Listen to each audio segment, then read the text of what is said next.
What if I told you that the real reason why Hamilton was brilliant in Imola was not his driving, but something that almost no one noticed on screen?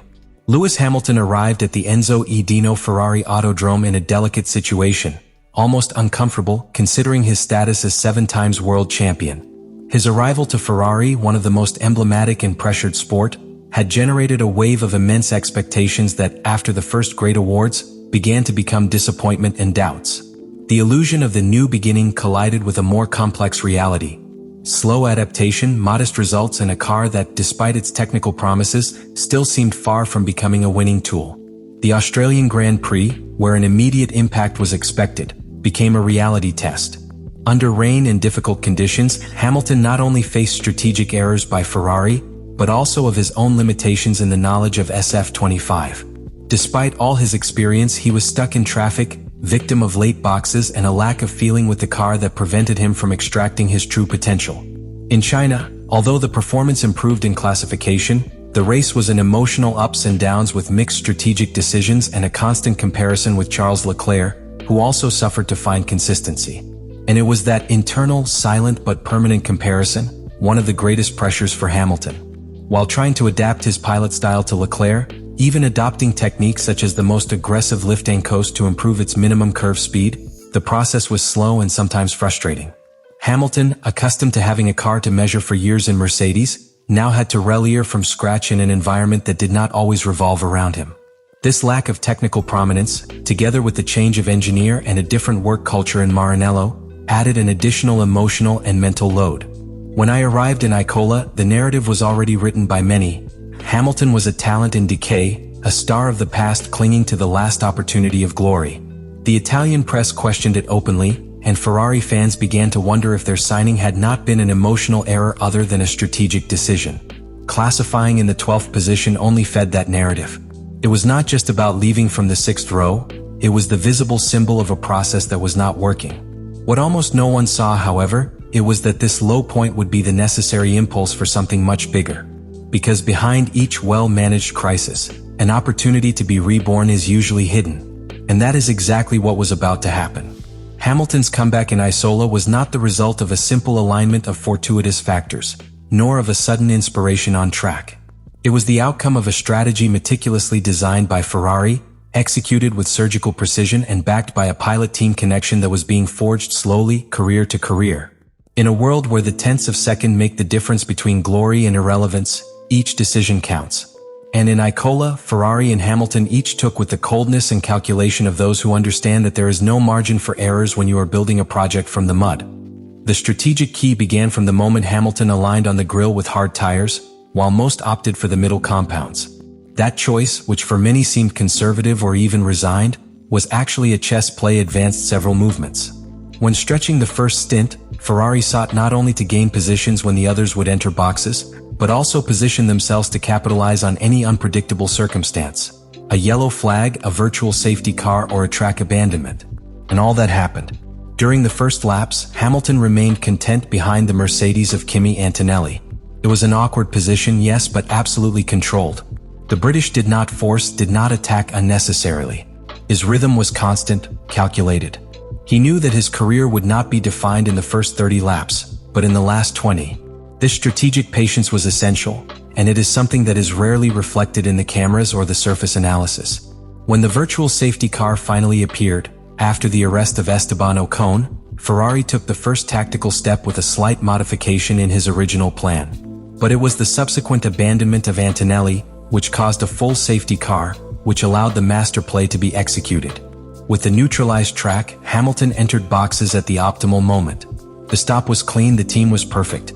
It came out in 7th position, but with an invisible advantage, new tires and a lighter car. From that point, his comeback was silent, without the usual drama of overtaking to the limit or melee battles. It was a masterclass for tire management, use of DRS at the exact points and perfect reading of the rhythm of the rivals. There was no maneuver that would leave breathless, but each advance was as clinical as necessary. The coldness with which he managed traffic time with clean air and thermal degradation of the compound was worthy of a pilot who understands that in Formula One, sometimes, the brightest is not the most visible. Communication with Riccardo Adami was also one of the great invisible triumphs of the day. In a high-voltage environment, Both maintained a controlled, logical, strategic tone of voice. Each message transmitted calm and security.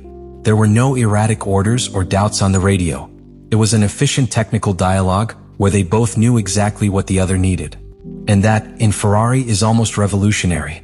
After the chaos of erratic strategies in previous careers, this action made it clear that something was changing, not only in the relationship with Hamilton, but also in the culture of decisions of the team. The fourth final position in terms of points may seem lower, but it was a psychological blow for competition and an injection of trust for Maranello. Not only because it was achieved after leaving from the bottom of the platoon, but because it was built with intelligence, not lucky. Because he showed that when Ferrari acts with discipline and Hamilton patiently, they can be a devastating force even when the podium seems out of reach. What many saw as a correct career was, in fact, a silent manifest of what is to come. What happened in Imola with the SF-25 was a silent engineering sample, a technical improvement that did not attract reflectors but radically changed the behavior of the car. Many expected a revolutionary update package in the first Grand Prix of Casa for Ferrari, something visually shocking or that would completely modify the silhouette of the car. But what Maranello's team brought Imola was not a revolution, but an accurate, surgical evolution, which impacted exactly where the car most needed it: aerodynamic efficiency in critical traction and stability areas and average braking. From the beginning of the season, Hamilton had expressed difficulties in adapting his style to SF-25. The car, although rapid in classification in Leclerc, showed an extremely narrow operation window. It was unpredictable in the phases of quick and excessively nervous direction change when leaving slow curves, just where a pilot like Hamilton seeks absolute precision. For a pilot who bases his strength on the rear train control and the ability to anticipate the car behavior with minimal steering wheel correction, the SF-25 was an uninquenceless enigma. Imola was the perfect laboratory to introduce discrete but crucial changes. The modification in the geometry of the rear suspension, together with settings in the diffuser and the section of the flat bottom that controls the airflow to the rear wing, allowed engineers to recover stability in low adhesion areas without compromising peak speed. This not only gave Hamilton more confidence when I stopped late, but also allowed him to maintain a more constant traction when he left curve, a difference that, back after return, translates into accumulated tenths. What seems little, in practice, is the difference between being able to attack with confidence or being forced to keep without aggressiveness. In addition, the engineers led by Loic Serra refined the motor mapping to offer a more progressive power delivery in the middle regimes, where the car was more aggressive than desired.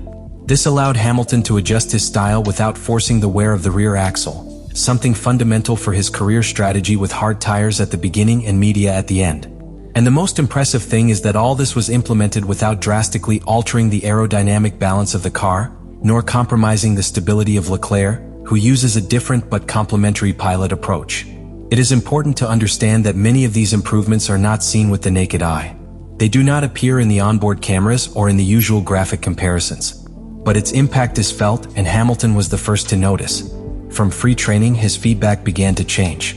He no longer talked about an unpredictable car, but about one with which he could push.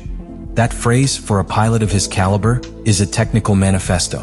It means that the car begins to respond to its inputs, that the margin of error is reduced, that trust is rebuilt. And when a pilot like Hamilton begins to trust his work tool, what follows is inevitable: performance.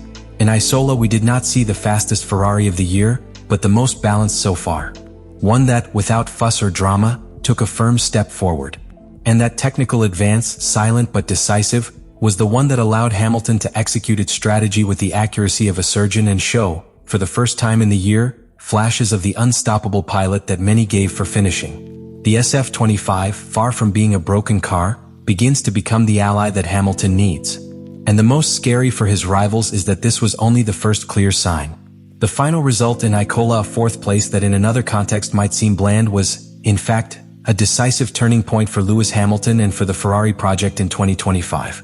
Not because of what was seen in the position table, but for everything that was built in the shadow.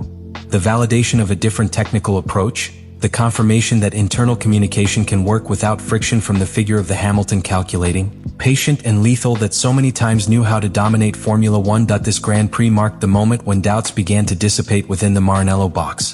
The team, which until then oscillated between media pressure and the need to justify each technical step, found in this action an empirical proof that the chosen path could perform fruits. And that, in an environment like Ferrari, is vital. Because technical trust is not born of promises, but of tangible results.